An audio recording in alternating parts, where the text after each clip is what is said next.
Good morning, sports fans! Woo!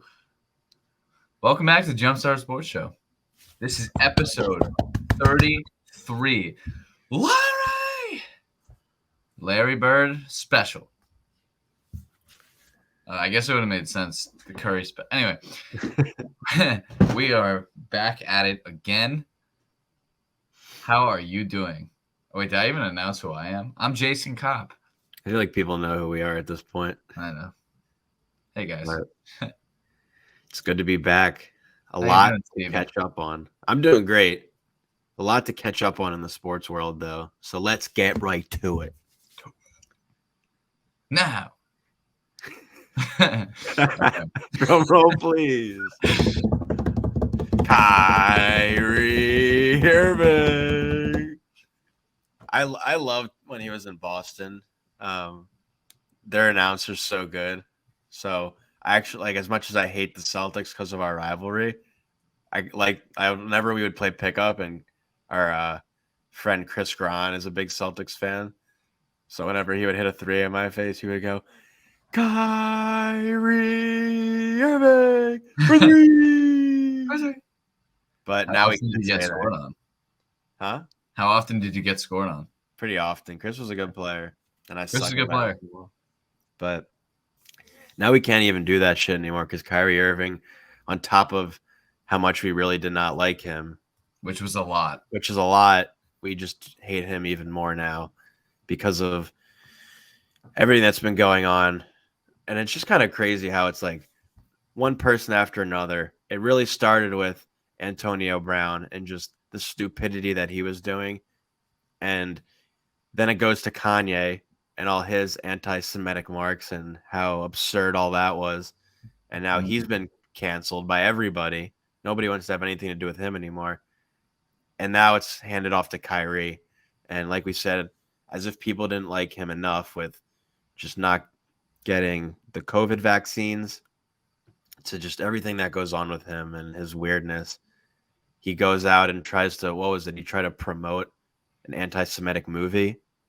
Yeah, it's basically a movie that or it's a documentary that I forget what it's called. I'll have to look it up. I'll look it up while you're talking, but it's a documentary that he basically promoted that says that the Holocaust never happened. And it's like, and he decided, I think Kyrie Irving thinks he's so smart. Like this I think is really the issue with him. I think he thinks he's way smarter than he is. So he comes out publicly after getting a ton of flack for promoting what is an anti-Semitic film. And I get that his heart's in the right place. He's just looking to, learn about his heritage, and that's totally understandable and commendable. But he put down a different group that also deals with hatred constantly, as we both know, because we're both Jewish. Yeah. It happens all the time. It is not pretty. And for another group that is constantly dealing with hatred, it's mind-blowing that he would put that up. And then I think he's too smart for his own good. So he decided, I'm not going to take this down. I'm going to fight it. This is the media who's making me out to be this bad guy. And they gave him the chance. And the media goes, are you anti-Semitic? And instead of saying no, he goes, if I am my own beliefs, then you know I'm anti-Semitic. Well, that's what I heard. Yeah. But it sounded like that to me. And then he got even more. And then in the interview, when the one reporter kept grilling him about it, he was just on to the next question. He was avoiding the topic at hand. Which is crazy.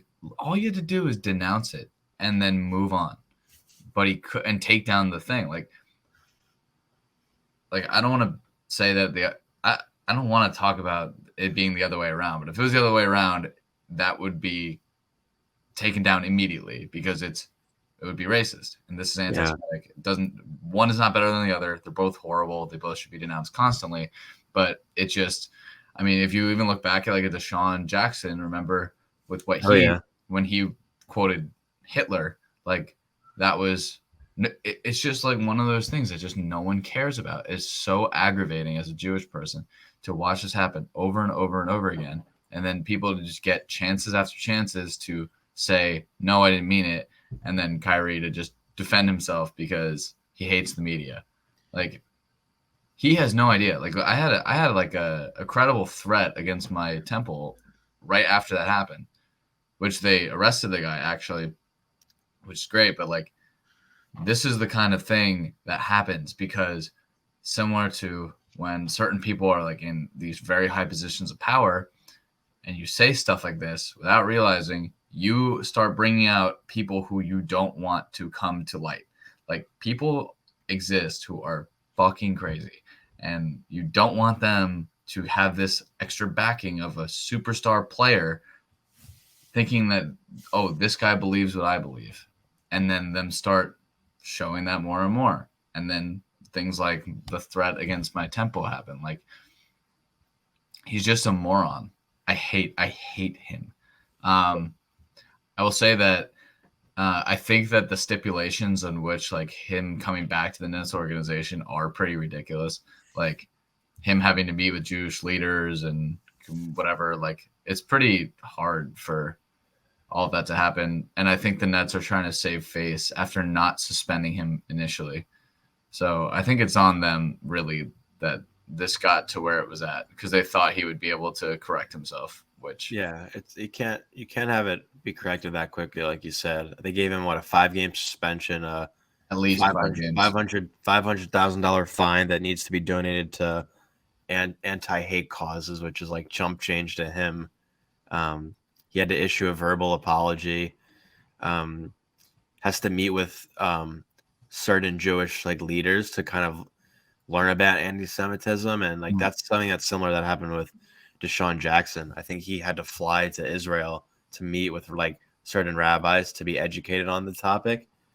But I don't know. I feel like deep down they don't want to do that. Like it's just like they have to do it and act like they care. But like at first, when you say what's on your mind and you say what's how you feel, like I feel like that's your true self and you're saying what you mean. And then you realize once you're getting a lot of backlash for it and people start hating you, you're like, oh wow, like what I did was wrong.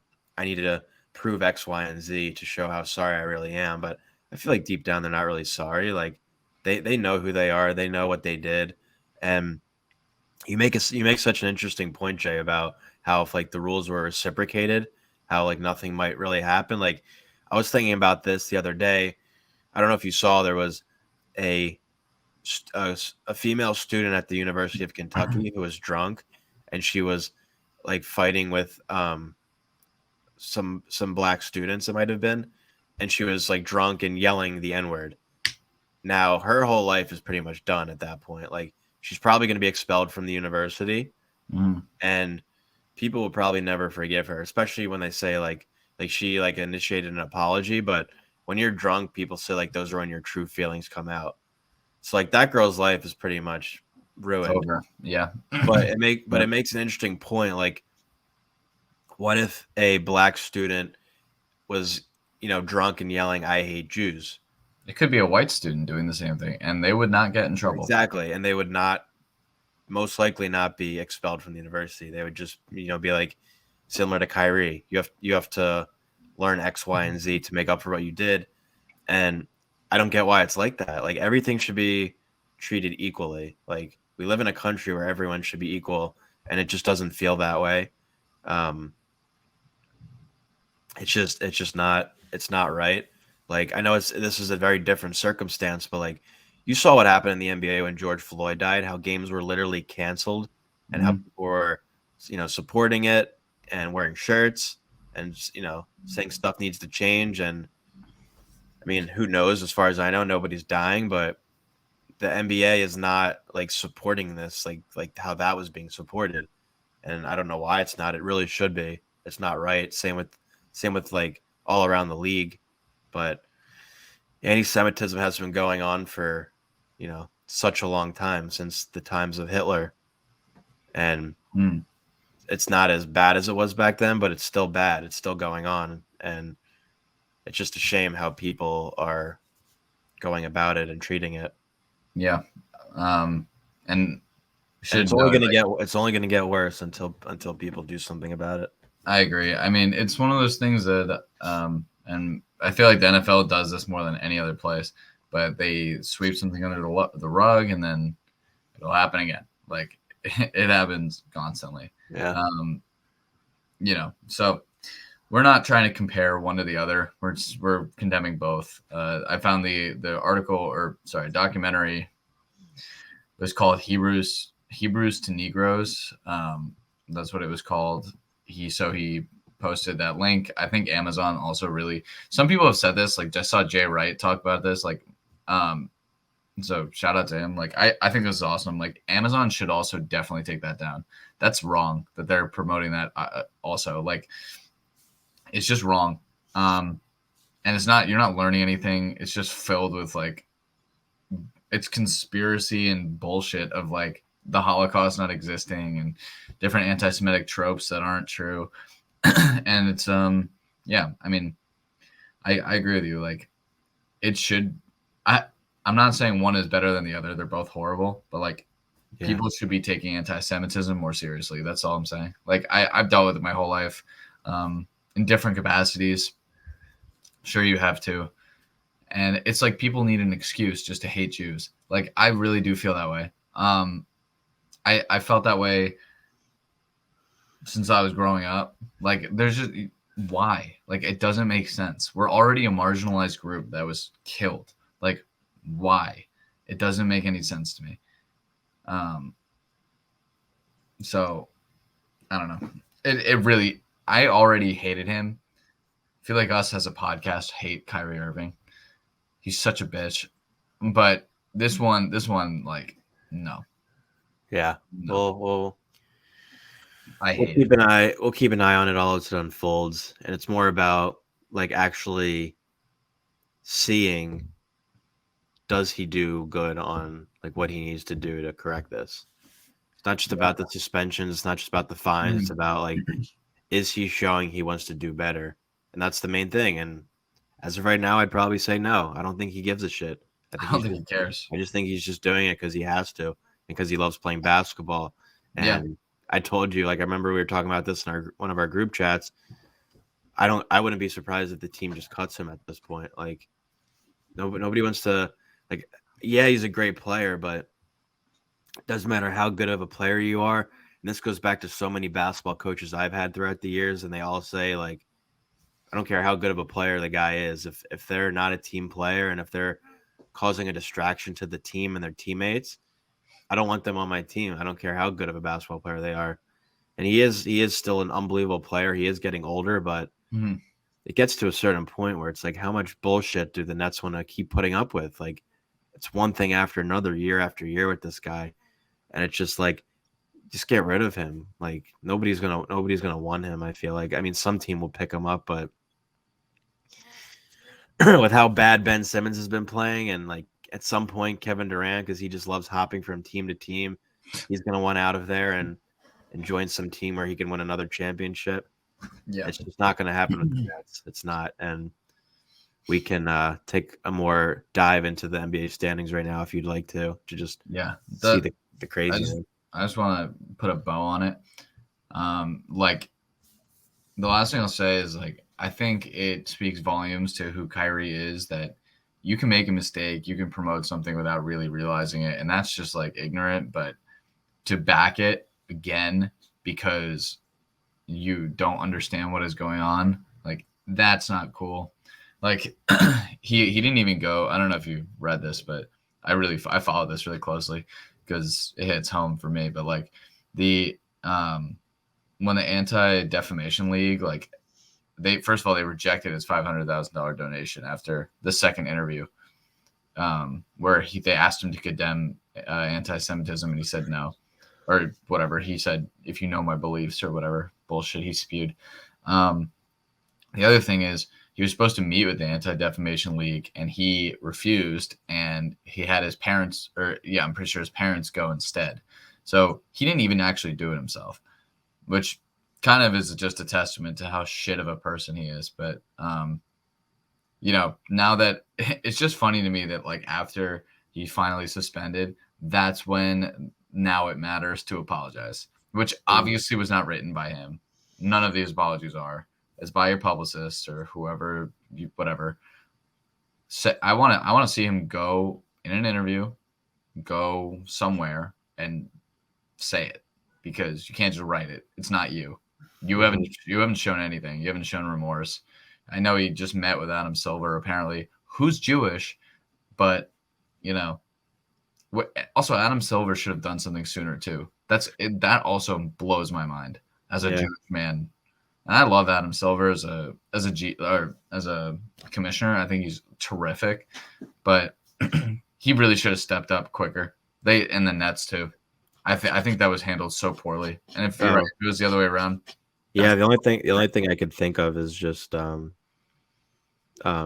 bringing money in, having fans want to come see him, and Yeah, and I get it. He's electric, but yeah, at some point you gotta condemn what's not right. Yeah. So let's just go through some standings. We talked about this before we jumped on here, but why don't we just start with the West, because I think it's the funniest. The fact that the Jazz are in first place right now, is both mind blowing and hilarious. Like, they have just this really random collection of talent, but have found ways to win almost every single week. Yeah. It's great. And they're blowing their chances of when they blew up the whole thing of getting Victor Wembanyama, which is probably my favorite part. Yeah. Do you want to speak about the Jazz at all? I don't know if you saw the Lakers game at all. Yeah, I mean, the Lakers are the Lakers. They're a bad team. They're like 2-8, but the Jazz put up 139 points against them. Yeah. They blew them out, and like you said, it's just these guys who are just like gritty players who can hoop. Like Lauri Markkanen has been playing really well. He's probably been their best player. Jordan Clarkson's always been a stud. I wanted the Sixers to really go after him in the offseason. He's been balling out. Yep. They kept Mike Conley because they couldn't find anyone. I guess they didn't know what to do with him with all the trades after. Too big. Yeah, and his contract's too big, so he just kind of is staying put there. But he's being a leader on that team. Bringing over Colin Sexton was big for them. Yeah, they're just like a nitty gritty team that is just playing really well so far. I mean, they beat the Grizzlies twice, which is crazy to start off the season. They beat the Nuggets, and they're just one of those nitty gritty teams that isn't going to be pushed over by anyone, no matter how good of a team you are. And so far, the NBA has been like so unpredictable with how bad some of the teams have been. Yes. So I the could Warriors. Yeah, so I think it's the Warriors. Yeah, I think it's way too early to tell. They could very easily be a playoff team, but I'm not scared of the Jazz in the playoffs. Like they'll probably, as they always do, lose in the first round. But it would be funny if after this, like this would be the year that they finally get to the second round. Yeah. They're a team that is playing with nothing to lose, and they're showing that so far. That is very well put. Yeah, they're playing good team ball. So, like I said, it's only been 12 games in. They're 9-3, very impressive, but I'm not like I don't think we should look that much into it. But we'll see what happens. Yeah, I think moving down in the standings, like the Suns makes sense. I really think the Trailblazers, their comeback season, that's been pretty cool. Yeah. And also I think that Shaedon Sharp is showing like why he was projected number one for the entirety of like his high school senior year. Mm-hmm. What happened with him? I think he was supposed to play at Kentucky and they didn't play at Kentucky or something like that, right? Yeah. It was something really weird, and that's why he fell to 7. And people question the love for the game, which, to be honest, like when you watch him play, it looks like the game is so easy for him that he looks like he's just like dicking around, but he's obviously unbelievably talented. And him and Anthony Simons, excuse me, like they're gonna be the future of that team. I think they're gonna make a push this year. Dame Dollar is healthy. Jeremy Grant, like it's a decent team. Because Shaedon Sharp went straight from high school, right? So he had like an unbelievable senior year of high school. He committed to Kentucky. It was like Kansas or Kentucky. I think it was Kentucky. He committed to Kentucky, and then it was like, psych, I'm just gonna go right to the league. Yeah, like it was something really weird. Like maybe he played one game and then decided I'm not going to play anymore or something. There's something really strange. Yeah. And that's why he was considered like the mystery of the draft because he hadn't played in 2 years. But he's clearly like unbelievable. I think he's so good. I wish the Knicks got him. Yeah. I wish we made a draft pick. That would have been cool. Yeah, but it's been like kind of expected. Looking at the West, like you said, like the Suns are going to be good this year, but I'm curious to see what happens with them again with how they choked last year against the Mavs. Like Yep. the Sixers beat them the other night, and the Sixers haven't looked good. And it's just like it's one game; it doesn't mean anything. Like Embiid played really well his first game back for us, but the Suns didn't look threatening. Like Chris Paul didn't do anything. They pretty much run their whole team through Devin Booker. Mm-hmm. DeAndre Ayton, they brought him back and matched that big fat contract, and he just hasn't lived up to that contract so far. Like I said, it's still very early. It's only been 10, 12 games into the season, but it'll be interesting. Like the Trailblazers, like you said, if Dame can stay healthy, they could very well be a playoff team again. The Nuggets are going to be a playoff team. Jokic is just who he is.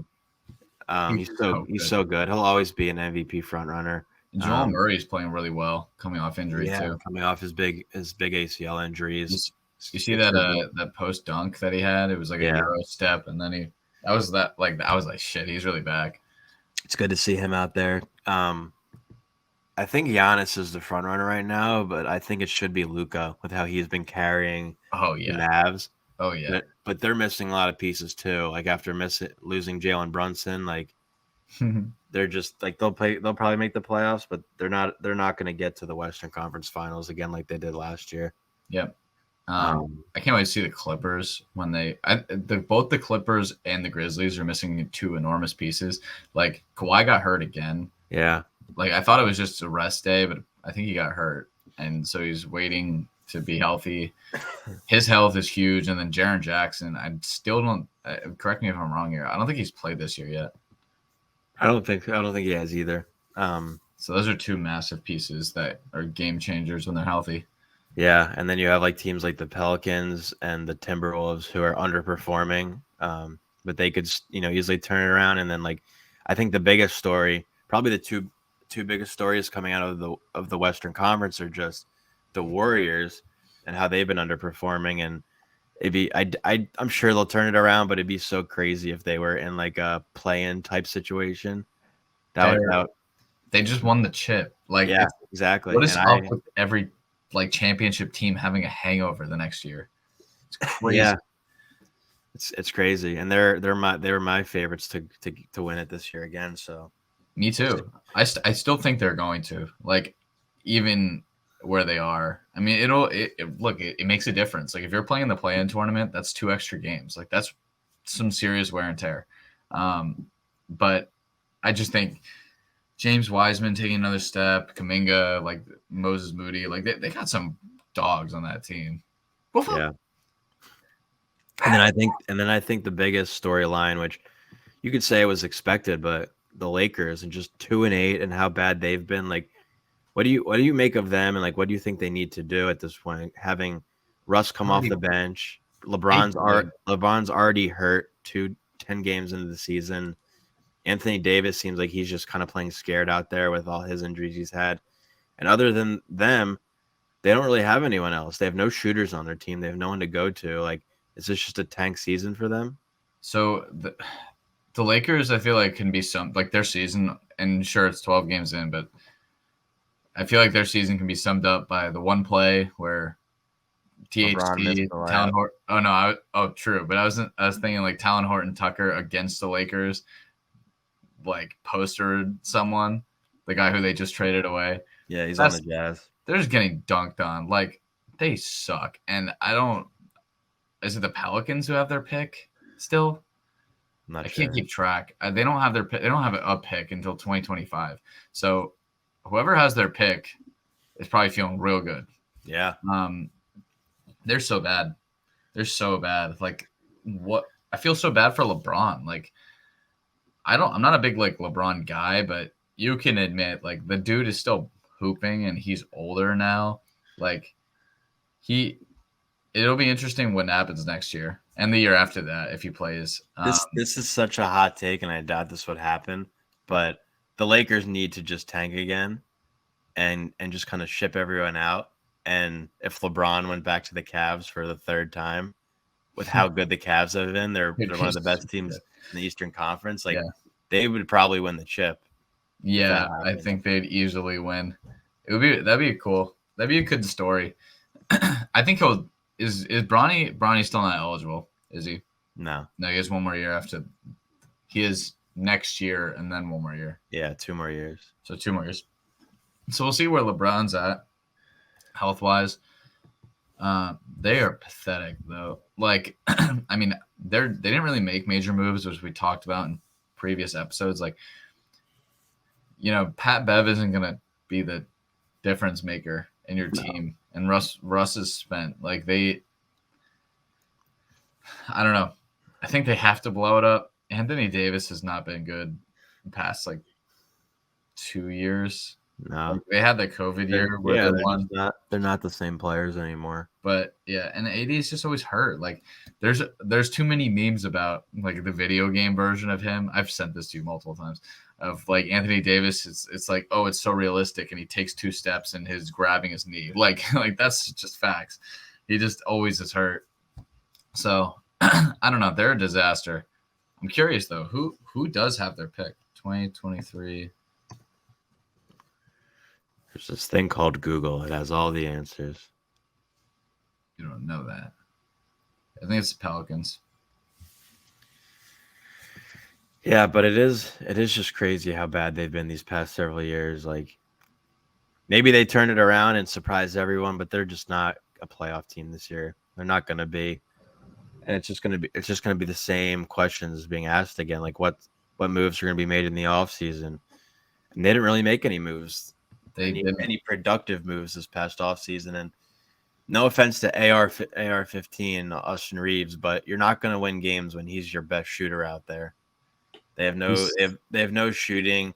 Defenses just have learned to collapse on LeBron and AD when they're in the paint, which forces them to kick it out. And when you don't have anyone else who can score the ball, you're not going to win games. And it's brutal. Yeah. It's brutal. It's brutal to watch, to be honest. And I just looked it up. So the Pelicans actually have both next year's and the year after due to the AD deal. So good for them, I guess. They'll have 2 premium picks, probably. I don't know. All right. So who do you think comes out of the West? I mean, it's pretty early. Oh, you know who I thought would be way worse is the Spurs. Yeah, they've been like another nitty-gritty team, but they're not they're well coached with Pop, but they're not going to be a playoff team. No. Them, the Rockets, the Kings, the Thunder, they're all going to be at the bottom. Yeah. And to answer your question, I think it'll still be the Suns. Like I said, it's still very early, but I think the Suns are still the best team in the Western Conference, and they'll probably come out on top. Will they be able to make a deep run? I'm not sure, but I think they're definitely the best team in the West as of right now, despite how well the Jazz have been playing. I think it's completely dependent on if Kawhi is healthy. I think if Kawhi is healthy, John Wall's played really well this year too. First year back. Paul George has been their best player. Paul George is awesome. I think if Kawhi is back, that's a different team. And Zubac is pretty good. Who the Lakers also let go for nothing. Yeah, he's hot. Yeah. Let's look at the Eastern Conference. I mean, the best team in the NBA of both conferences so far has been the Bucks. They've just been unstoppable. They're so dominant. And with how dominant Giannis has been, and if he keeps leading them the way he's been leading them, he'll get another MVP award. Yeah, for sure. And the Cavs have been unbelievable, which we predicted. I mean, I guess it's not really a hot take. You look at their team last year and you're like, they're really good. A very put together team. Mm-hmm. What are they missing? A superstar. They got Donovan Mitchell. And didn't really give away that much. So yep. They're a damn good team. Yeah, they're going to be a big threat in the playoffs this year. That's for sure. Yes. Garland hasn't even been healthy the whole year, so it'll be interesting with Garland, him. There's such a well put together team. like Mobley if he keeps taking steps forward. Like Yeah. that's a really good team. Jared Allen. And this might be a hot take, but I think another team that's taking huge steps forward, especially with their moves in the offseason, and a team that's not going to just be pushed over is the Hawks. I think they've looked really good with the addition of DeJounte Murray. Yeah. I think he complements Trae Young really well because it gets the ball out of his hands, which is what he needed, as it showed in the playoffs last year when I forget who it was that they lost to, but he got completely shut down in the playoffs. He didn't do anything. Wasn't And that the Cavs? was it the Cavs in the playing game? I I don't don't know. know. I don't remember who it was. I just remember he got shut down in the playoffs. No, it wasn't. It wasn't the Cavs. Was it the Celtics? Oh, it might have been. I don't remember who, but in the playoffs, he got shut down. He was scoring like not even 10 points a game in the playoffs. He had no answers. So I think getting DeJounte Murray was huge for them. It was Miami. The Heat, that's right. They beat them 4-1. One of the best defensive teams in the league, so it makes sense. But Yeah. I feel like they've been pretty quiet this year too. The Heat, they're 4-7. They've not played well. And they also lost on a game winner to Josh Hart last night. Mm-hmm. But they'll turn it around. I'm not worried about them. I mean, some of the surprising ones, like the Hornets at 3-8, like I thought they were going to take a step forward this year, but LaMelo Ball's been hurt. He's been hurt, and Miles Bridges is an asshole and hasn't gotten signed anywhere and probably won't. Yeah. The Celtics are just, being the Celtics. Somehow the Raptors every year keep being good. Dude, every year. Like, they don't have talent. Yeah, I saw one spin move, Siakam got hurt, but yeah, they're just like another team, like the Jazz in a way, where they just have like these nitty gritty players and they just play great team ball. But they could start dropping as the season progresses. I can see it. The Bulls are probably going to be a playoff team. I think, as much as it pains me to say this, I think your Knicks are a scrappy team with Jalen Brunson, and they could very well be a play-in team. I think I have a lot of takes on the Knicks. I've watched every game, but I'm going to stand by what I said last time we were on this. The Knicks are good enough to beat the bad teams, and they're not good enough to beat the amazing teams. Mm-hmm. They beat the teams who they're supposed to beat. They should have beaten the Grizzlies that first night, but they don't have Jaren Jackson. They barely beat the Sixers without Joel Embiid and Harden. That was I watched that game and I was like, and I texted this to you too. I was like, that was a pathetic win. Yeah, I mean, we had a 10-point lead with like 2 minutes left and we blew it. Like that was sad, but it was just bad though. Like Jalen Brunson's been great, like actually really really good. But RJ started slow again. I just don't think, like, you can disagree with me on this. I just don't think RJ Barrett's a superstar, and Julius Randle obviously is like a good like side piece, but I think Jalen Brunson was a good acquisition to have because similar, like I was saying with Trae Young, it takes the spotlight off of RJ Barrett. As good as he is, I just don't look at him as being a guy who's going to give you 25, 30 points a game. I just don't think he's that type of player yet. He could be, but right now I just don't think that's him. And that's why getting Jalen Brunson was huge for them. And we'll see what happens. I think he's just not. No, I mean I don't disagree with you. Like I don't think he's a superstar. And the reason I say superstar is because I don't even think he's an all-star. He's not. Like he's still young, so like there's time, but he just doesn't have. I think part of it is he doesn't have the attributes that could make him into that. Like he's not fast off the first step. Like he's pretty slow, and he's really strong, and he's gritty, and he plays good defense, which is awesome. Not much of a 3-point shooter, is he either? He's what is he shooting this year? He's actually improved a lot. He's shooting decent. But like his bread and butter was like getting to the rim, but he's not even getting foul calls this year. And so he's probably still averaging 20, but like it's an ugly 20. So Jalen's been like unbelievable. Way better than I thought he would be. And Julius is like, if he's hot, we're gonna win. If he's not, which is almost every game, we're going to be struggling. And it's tough because we lost Mitchell Robinson, who's hurt again, who's hurt every fucking year. Yep. And Obi Toppin is playing so well. Like, he's shooting 50, 40, 90 right now, Shu. Like, he has been playing Obi really well. Toppin. There ain't no stopping. There ain't no stopping Obi Toppin. He's really been unbelievable. He's just such a defensive liability, but like offensively, he's so good. I doubt this would happen, but I think it'd be so funny if we played you guys in the play-in tournament. That would Could happen. We should go to that. Oh, we'd have to. I would be so down. I think the Sixers will make a big push, though. They don't have Harden and Embiid right now. I think we'll turn it around. Like I said, it's still so early. It's only been like 10 games or so into the year, but Harden getting hurt isn't good. I mean, it's bad. It's sports. It's basketball. Like, you can't predict injuries. I just think it's kind of funny with like how much off-season work he was putting in and saying how he's in like the best shape of his life, and he gets hurt immediately. He already gets hurt. Embiid was sick for a while, and you have to obviously monitor his minutes with how much you're playing him. Maxi's only getting better, which I think is the only positive take out of the Sixers so far. He's really good, dude. But actually, like, I hate when the Sixers are good. Like, but I think playing with just how good some of the teams are in the East, and I know this is a pessimistic outlook on it, but I think I said this to you before the season even started, and I'm going to stand by what I say. Even if we turn it around, which we will, and we'll start winning games, no matter where we end up in the playoffs, there's no guarantee we even get out of the first round. And even if we do, sorry if you can hear that, and even if we do, it's going to be more the same that it's been the past 3 years of if we get to the second round and have to play a team like the Heat or the Bucks or even the Cavs or the Hawks, there's no guarantee we can even get past, let alone win a game or two against those types of teams. So yeah, I don't know how you beat the Bucks this year, man. Like, yeah, Middleton, Celtics are better than us.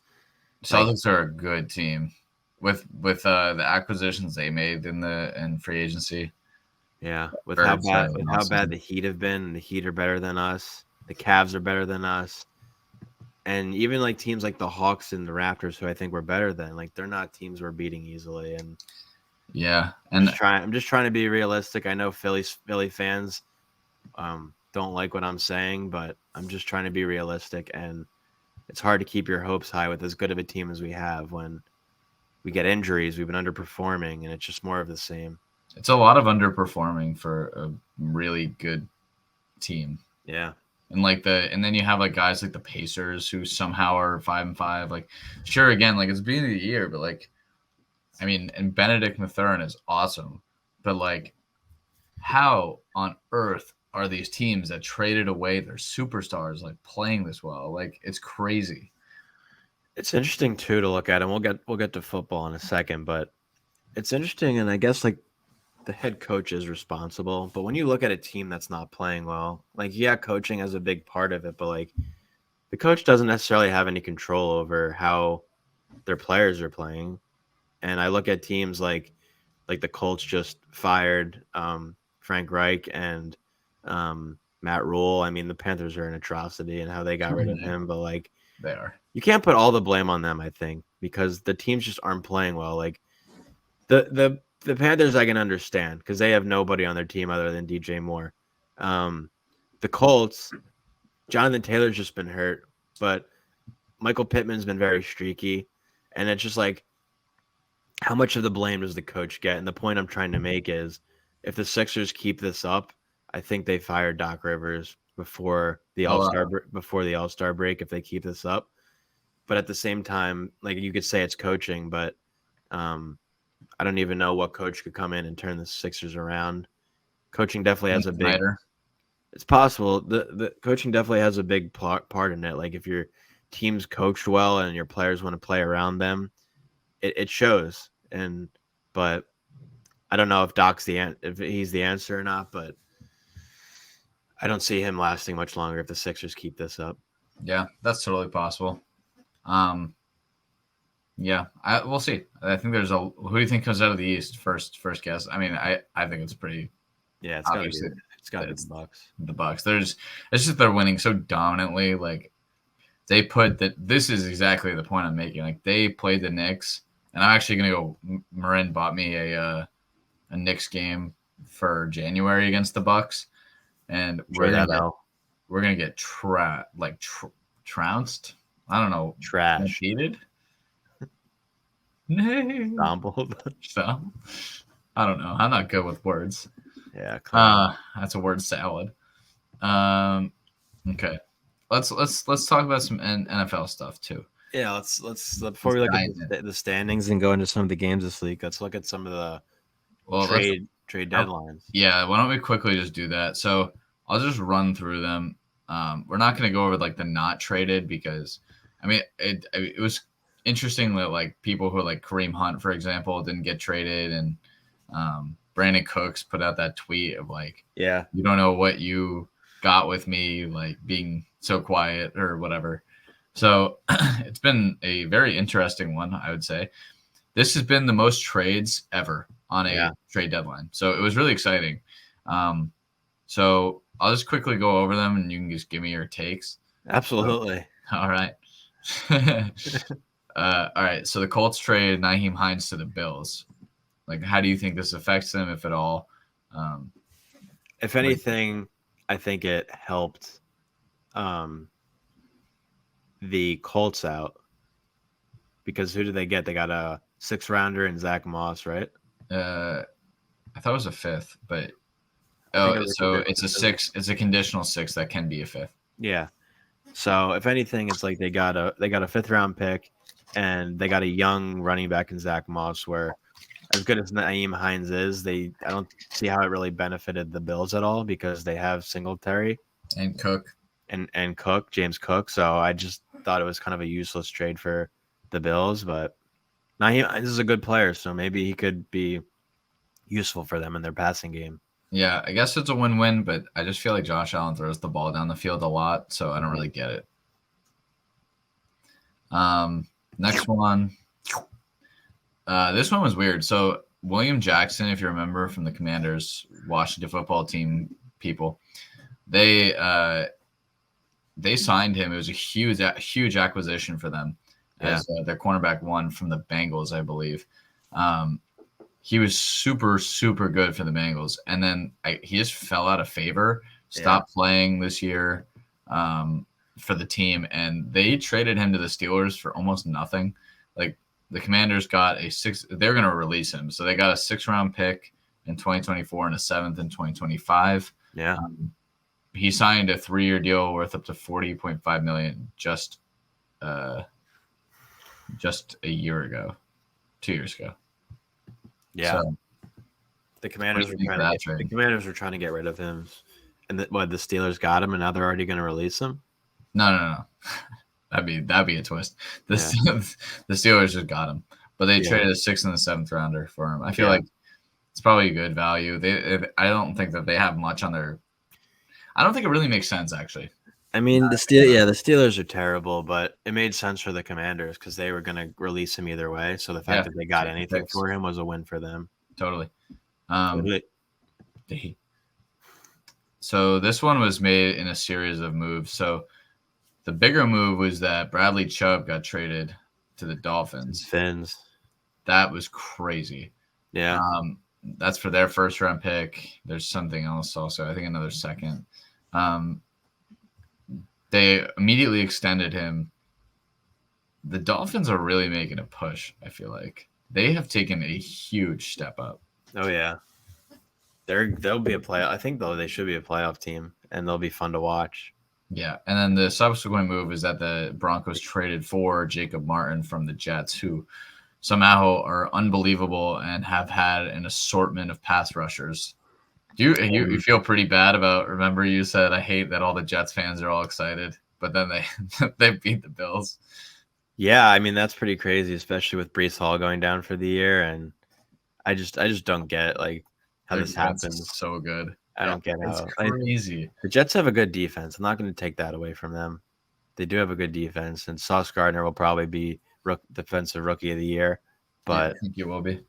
But yeah, just how they sneak out these wins, and I already lost a bet with my friend. I said that they were going to have less than 5 wins. Yeah, they were 5.5 in Vegas. Yeah, they're already past that on the bye.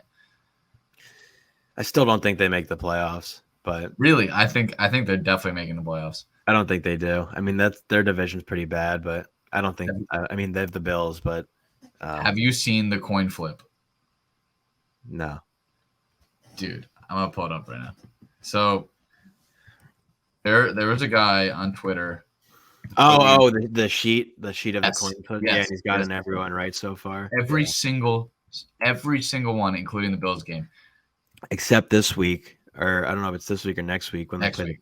when they're on bye this week. But Yeah, when they play the Patriots, the flip yes, was that they lose to the Patriots, and I don't think yes. they'll lose to the Patriots, but maybe they do make the playoffs, and whoever they play, they're going to get spanked against. But I don't know. They're well coached with Robert Saleh. I'll give them that. They have a good defensive team. I'm just not scared of them on the offensive end, and I don't get how Zach Wilson tore apart that Bills team. Pretty crazy. So credit where credit's due to Nooner Nation. Look at Nooner. this. Every single one of these, dude. That's crazy. Yeah. How could you possibly have predicted that? Like, even if it was, I mean, this is pretty hard to believe. The AFC Championship, Yeah. and they beat Minnesota and Buffalo, even Seattle. That seems pretty unlikely, but So far, he's gotten every game right. it's unreal. Nooner Nation. Nooner Nation. That was all I I needed can't to talk share. about the Jets anymore.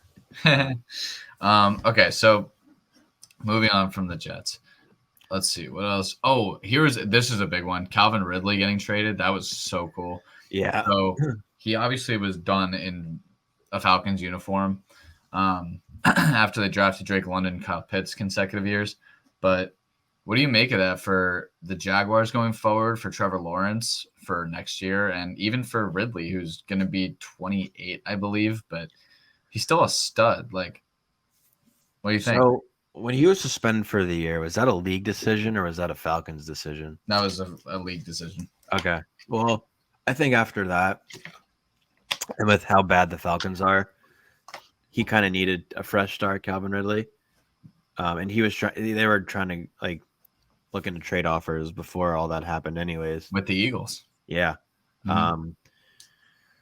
It's interesting because I think it's a big move for the Jags. Christian Kirk's been playing really well, and Trevor Lawrence is turning it around. So I think having another weapon is huge for him. I think from a fantasy perspective, I personally would stay away from Calvin Ridley just because I don't really trust the Jags offense. I still don't think they're that good of a team. I don't really love their offense. I mean, they lost James Robinson to the Jets. ETN's season. ETN's zone has been unreal. He's so been in the zone and in the end zone. What a good! I just ridiculed my pick like 2 weeks ago. Yeah, he started off slow and he's turned it around. Maybe they just needed to get rid of Robinson to open up more space for him, but Yeah, I think I could be wrong. It could be a great move for them getting Ridley, and they could really be. They're a rebuilding team. They're a young team. They're turning it around. I love what Dougie P's been doing with them. So we'll just have to see next year. But really, he's done a terrific job. Like they're they're not winning that many games, but other than ETN, they're playing well. Other than ETN, there's nobody on their team that really appeals to me from a fantasy perspective. Issue. Despite how well Christian Kirk's been playing. Yeah, and Christian Kirk's been great, but I think it'll open it up for Christian Kirk once they have last time we saw him play, like he's a dominant outside receiver. Yeah. Like, he's a filthy route runner.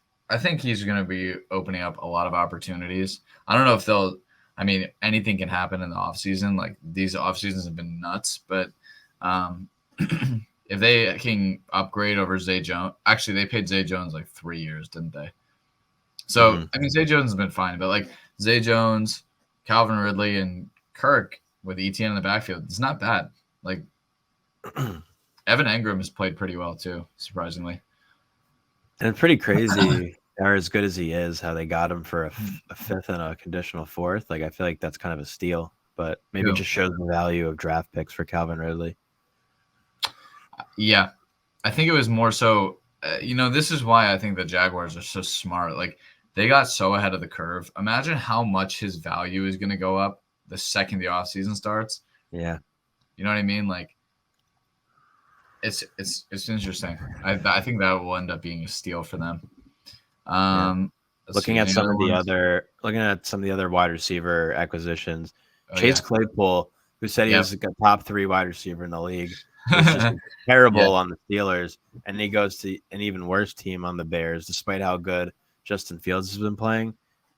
I don't think he did anything this past week, but Who? Claypool? Chase Claypool, yeah. Yeah, it was really funny watching Claypool. They were talking about it pregame. I don't know if you saw this. They were talking about the acquisition of Claypool pregame, and they showed him warming up. And the first first ball that he was He throwing, dropped. he dropped it. Yeah, I he thought had that 2 was pretty catches funny. for 13 yards. I mean, he's not going to Yeah, make the Bears any better. I don't think no, he's Justin helping. Fields. Sorry, go ahead. No, I was just saying, I don't think he's going to help his career out at all. But like you said, Justin Fields is playing really well. But he's been playing really well because he runs the football. Like, yeah, he threw the over 300 yards and 3 touchdowns, something like that, No, I think it was against the Dolphins in this past week. over Which 300. I think he did. Let's see. I think it was No, low I lied. He threw yardage. for 123 yards, but Yeah, he threw for 3 tutties, and it's his legs that has been doing it for him. He rushed for 178 yards and a touchdown. That which is long an touchdown. NFL record. Yeah, which is unreal. It's like outrunning Lamar, but He outran Michael Vick. That's yeah, Michael Vick ever in a game. I but think that I don't think that he's a good like this is what I think about Justin spit it Fields. out. Word salad. Uh, I think that they finally figured out. Matt Eberflus found out a way to use him correctly. Yeah, Like you don't try to stick what is the thing, a square peg into a round hole. Like he's meant to run. Like he's a running quarterback. And honestly, I feel like his accuracy actually did get better. If you watch that game, like I was watching it because I was in Florida, so that was what was on. Like he actually had a dime of a throw that was just dropped by Equinemius St. Brown, which would have been the first down on that game-winning drive. But because he dropped it, that was fourth down, game over. So I think his throwing has gotten actually much better, but they finally figured out how to use him correctly. Like he's running the ball very effectively. I mean, yes, they have figured out how to use him, but defenses are going to start, figuring out what they need to do, like whether it's putting a QB spy or just preparing for the run every time because he doesn't throw the ball that much. He reminds me of. Doesn't really have many weapons. I mean, Darnell Mooney is good, but I don't think the addition of Claypool really helps him at all. But any running quarterback brings up the same worry of injuries. You see it with Lamar, who's gotten injured. It's one of my worries with Jalen Hurts. But we'll just have to see. He reminds me a lot of Jalen Hurts last year. Yeah. Like Jalen Hurts barely could throw. Yeah, he just run the ball. Ran a shit ton. He ran 80 yards a game. And now, I mean, it is interesting that you make a good point, though. Like when the Eagles added a threat in A.J. Brown, now he's been slinging the ball, Jalen Hurts. Right. So maybe Claypool's not the answer, but if the Bears added a big time target, maybe it would force him to throw the ball more, and it could be productive for him. So yeah, he reminds me a lot of him, like with the running ability and like. And I said it from the beginning. I thought the Jets should have taken him over Zach Wilson. I think they're going to regret me too. that. I thought the same thing. Justin Fields is my number 2 in the class. I could not understand how Trey Lance was viewed higher.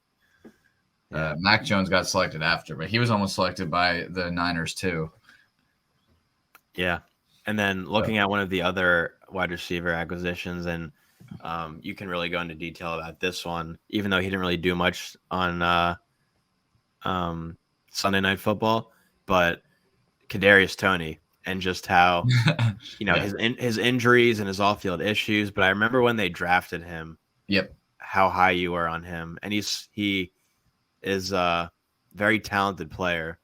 There's no denying that, but just from the storyline of when the Giants drafted him to him not really like playing many games for them to trading him for, what was it, a couple draft picks? It was a third and a fifth. A third and a fifth to the Chiefs. Maybe a third and a sixth. Which will be very interesting to see if they can turn him into a weapon for Patty Mahomes. Yeah, so, I mean, obviously this one was when I saw this trade happen, I was like, holy crap! But I think like, it was a third and a sixth, actually. oh, it was okay. Yeah, whatever. 30, third and sixth. It's not whatever. People are relying on us to give them the right news. Yeah, you Get it right. Yeah. Kadarius Toney getting traded for a third and a sixth. So I thought that was actually worth, like, I thought a third and a sixth is more than he's worth right now, to be honest. Like, I thought Joe Shane actually fleeced them. What round did the Giants draft him in? They drafted at the end of the first. That was the deal when they had the pick that was Justin Fields. They traded back and they got an extra first, third, and something else. And the first turned into Andrew Thomas. Or sorry, not Andrew Thomas, to Evan Neal. So it still worked out for us. And obviously Justin Fields wasn't very good until recently. So but either way, I mean, Kadarius Toney was I still to this day will say he is probably one of the most talented receivers in that draft class. He just can't stay healthy. And he has a lot of off-field problems, which shocker, like Dave Gettleman didn't know. He also drafted DeAndre Baker, who like got arrested almost immediately during his rookie season and then was never with the team again. Yeah. Who also went to the Chiefs, fun fact. Mm-hmm. Except his career is over. But Kadarius Toney, I mean, it's not really a surprise to me that he was traded. I think he's an excellent talent, and I held him in fantasy for this exact reason. Like, I think that once they integrate him into that offense, he is their best player, like their best offensive player, not named Travis Kelce. Let me reiterate. You should drop him like you do everyone else. I really have a bad problem, huh? Like Ramondre Stevenson, dropping him, that didn't work out. Nope.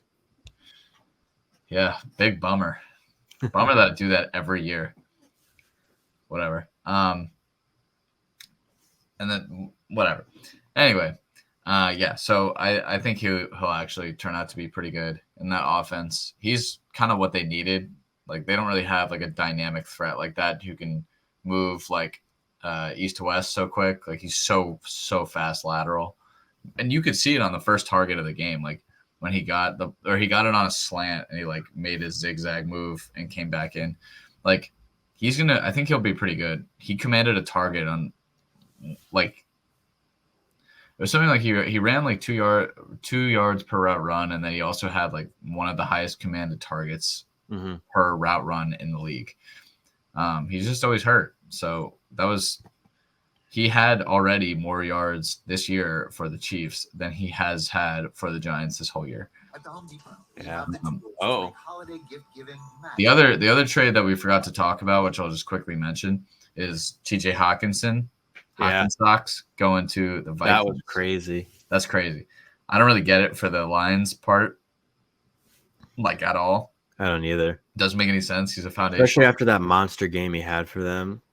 It just doesn't make sense, and it only makes the Vikings better on top of their 7-1 record. Yeah, they're so good. Yeah, and he played really well this weekend, actually. But yeah, and they lost Irv Smith to a high ankle sprain. He'll probably be out at least like 8 to 10 weeks. So, and Irv Smith has been terrible since he's gotten into the league.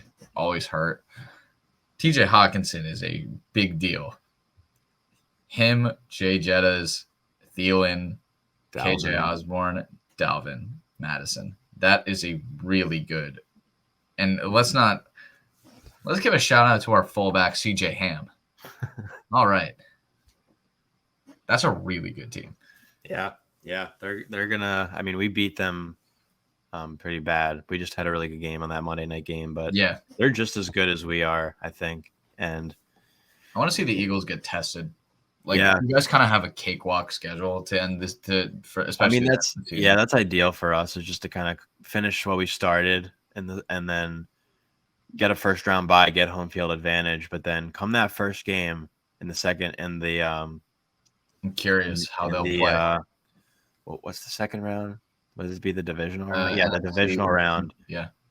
Having to play at home against the 49ers, who just got McCaffrey, or having to play the Vikings, not going to be a walk in the park. Or even like even the Rams, who are kind of underperforming, if we had to play them, like not an easy game against Cooper Kupp, but It'll be we'll have to interesting. see. And then I don't know if you had any other transactions, but one of them that I thought was kind of funny was with the Bears, how the Eagles get Robert Quinn, which was a big signing for us. Oh, And that was crazy. yeah, That and trade made no sense. it made no sense. And the thing that I thought was funny about it was his good teammate and friend Roquan Smith is being interviewed, and he didn't even know about it. He gets told about it in the interview, starts crying about it, and then a week later gets shipped off to the Ravens. Pretty funny. But I guess we didn't talk about that one. Roquan being traded to the Ravens is going to be huge for them too. Yeah, he played Monday night. He played help get so well. Yeah, shut down Kamara. I know. Thank God. God damn it. Side story. I want to do besides beat you in fantasy. Side story. I've lost to Jay twice in fantasy this year, and I was down by 23 with Kamara, and he got 9. I was actually watching the Chiefs game, and I was so pissed watching Derrick Henry waltz in there. He's literally their whole offense. They look so bad. Yeah. Like, I know they don't have any receivers, but like this is why they can't win. Like, this is why they won't ever get anywhere. Like, Mike Vrabel definitely can coach them up during the regular season. Like, they win games they're not supposed to. They were tied, or no, they might have even been winning at halftime. No, I think they were tied. But the second they figured out how to shut Derrick Henry down, which they really did in the second half, they only limited him to like 24 yards. Yeah, that was it. Like, Malik Willis did not have a completion to a receiver. How is that a stat? That's crazy. Yeah. So quickly going back to the back to Kamara and how the video just surfaced of him punching the dude. Yep. Do you think there will be any punishment this year? Or I don't think there will be. Waiting? I don't think there's going to be any punishment this year. I mean, definitely this makes it interesting. I'll say that. Yeah. This makes it interesting because before they were just pushing the case back and back and back. Now they have evidence. It's really hard to see it. I don't know if you watched the video. Like, I watched it. It's really hard to see where Kamara is.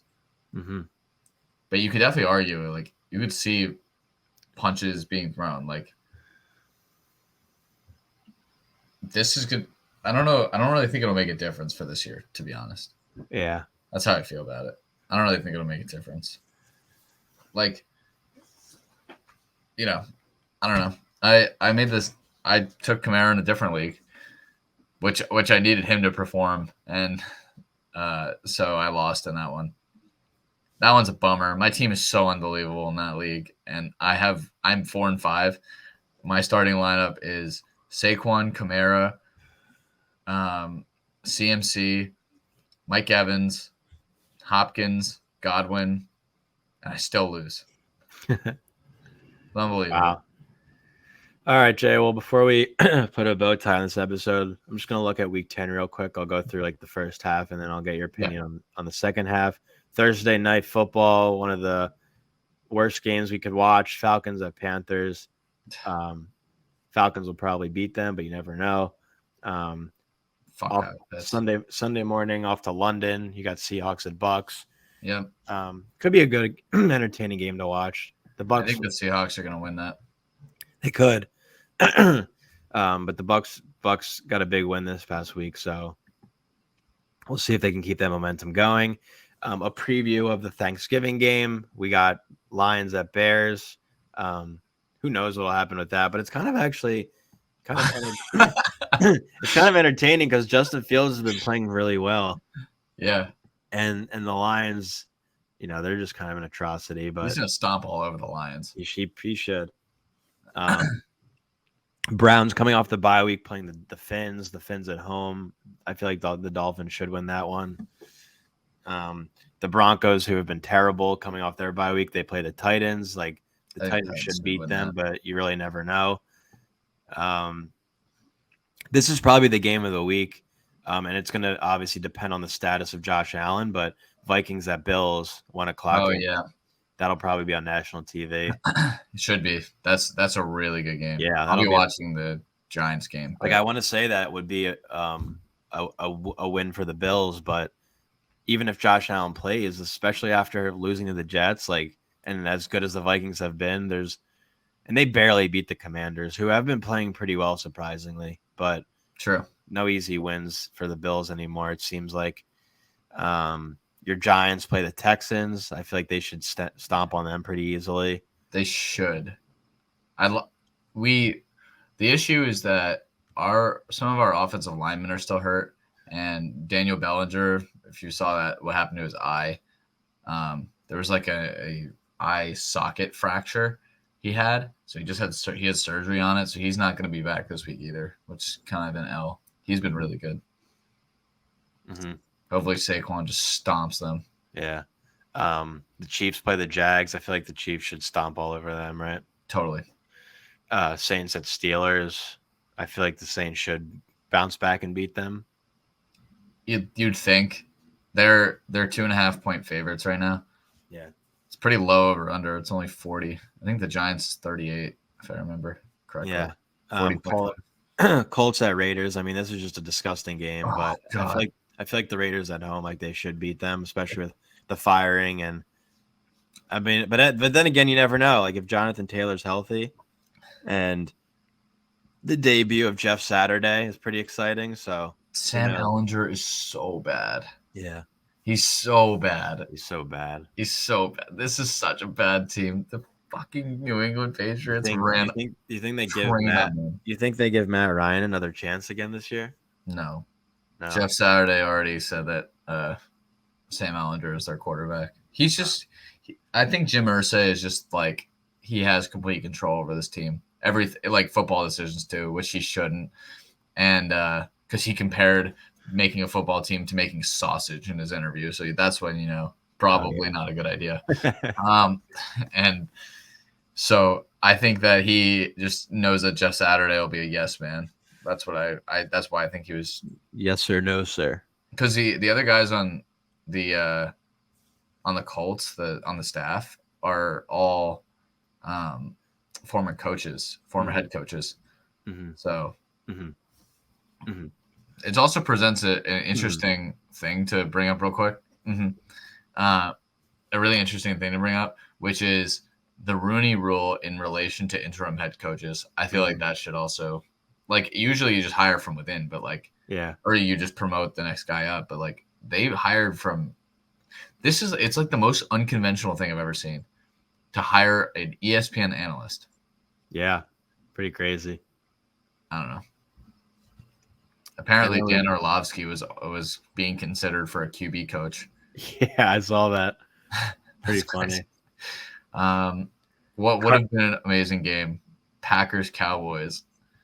Yeah. You skip Cardinals Rams, which is another fun game this week with just how well Hopkins has been playing. That's next on my list on this ESPN list. Yeah.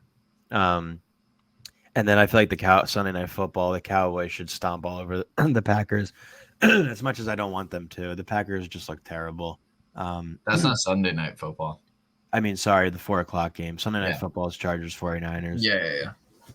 I feel like the Cowboys should win that, which is crazy to me with this division, because that means, and then the Eagles play Monday night.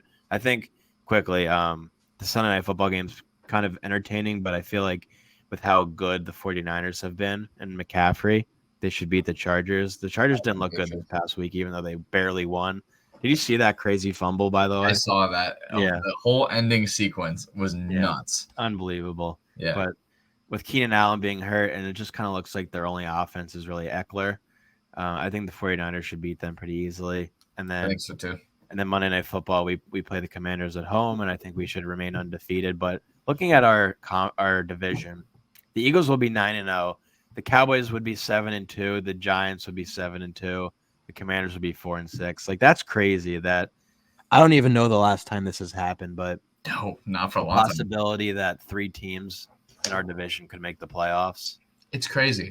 Yeah, our division was the biggest. We've been the NFC least for every year.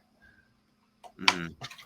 Yeah, we were like at the beginning of the year. I'm pretty sure we even said that we were going to be the worst division in the whole league, and somehow we're the best division in the whole league. It's pretty funny. Pretty well, yeah. We also thought that the AFC West was going to be insane, and as did everyone. And the Broncos are disgusting, and the Raiders have lost 3 straight after being up 17 points plus. Yeah. So that's just the way the league works this year. Yeah, pretty crazy. Wild. But exciting week of football coming up, though. Looking forward to it, Jay. And we still got to figure out when we can do our Double Trouble episode with our father. Yeah. But until next time on JumpStart Sports, please make sure to like and subscribe and tell us how handsome we are. We like comments. Stay beautiful out there and be nice to people. Yeah, be nice. JumpStart Sports. JumpStart Sports.